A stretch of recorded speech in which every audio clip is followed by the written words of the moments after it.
সংস্কৃতি উপদেষ্টা মোস্তফা সরোয়ার ফারুকী পদত্যাগ করেছেন। রবিবার ফেসবুক সহ বিভিন্ন সামাজিক মাধ্যমে এমন তথ্য ছড়িয়ে পড়ে। শুধু আউট লিখে সার্চ দিলেই দেখা যায় এই শব্দটি ফেসবুকে ট্রেন্ডে পরিণত হয়। অসংখ্য মানুষ ফেসবুকে পোস্ট দেন ফারুকী আউট। জেনজি নামের একটি ফেসবুক পেজ থেকে পোস্ট করা হয় ফারুকী আউট আসিফ মাহতাবিন। বাংলাদেশ জামায়াত ইসলামীর নামে একটি গ্রুপ থেকেও পোস্ট করা হয় ফারুকী আউট হয়ে গেল।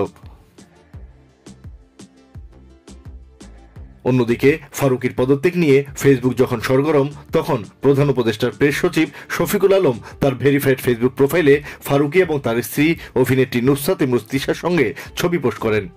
তিনি জানান, সোমবার ফারুকী প্রধান উপদেষ্টা ডক্টর মোহাম্মদ ইউনূসের সঙ্গে কর্মপরিকল্পনা নিয়ে বৈঠক করবেন। খোঁজ নিয়ে জানা যায়, ফেসবুকে ছড়িয়ে পড়া ফারুকীর পদত্যাগের তথ্যটি ভুয়া।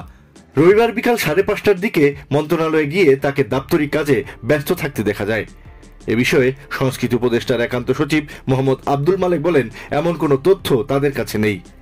উপদেষ্টা তার কাজে ব্যস্ত রয়েছেন। একই দিন রংপুরে এক অনুষ্ঠানে বৈষম্য বিরোধী আন্দোলনের অন্যতম সমন্বয়ক সার্জিস আলম প্রশ্ন তোলেন, ফারুকীরা কিভাবে উপদেষ্টা পরিষদে আসেন?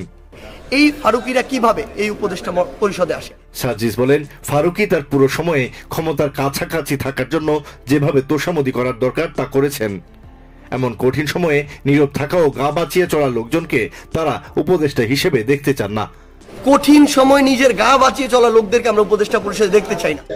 অন্তর্বর্তীকালীন সরকারের উপদেষ্টা পদে কর্তব্য। গত 10 নভেম্বর অন্তর্বর্তী সরকারের উপদেষ্টা হিসেবে শপথ নেন নির্মাতা মোস্তফা সরোয়ার ফারুকী, ব্যবসায়ী শেখ বশির উদ্দিন এবং প্রধান উপদেষ্টার বিশেষ সহকারী মাহফুজ আলম। তাদের শপথের পর থেকেই ফারুকী এবং বশির উদ্দিনকে উপদেষ্টা করা নিয়ে ব্যাপক সমালোচনার সৃষ্টি হয় নানা মহলে। তাদের অপসারণের দাবি জানান বৈষম্য বিরোধী ছাত্র আন্দোলনের সমন্বয়ক সহ অনেকে।